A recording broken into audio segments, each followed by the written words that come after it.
બંધનું એલાન છે। અહીંના ગોવિંદપુરા જૂથ પંચાયતને અલગ પાલિકા બનાવતા વિરોધ થયો। હિતરક્ષક સમિતિ દ્વારા અહીં બંધનું એલાન આપવામાં આવ્યું છે।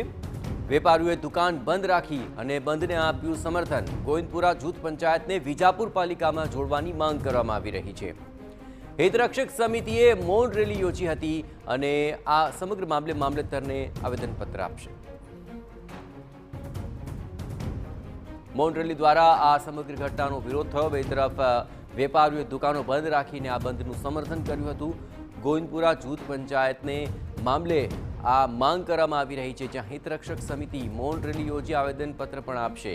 આજે તેને જ કારણે વિજાપુર બંધનું એલાન કરવામાં આવ્યું અને તેને લઈને બજારોની અંદર દુકાનો બંધ હાલતમાં જોવા મળી હતી।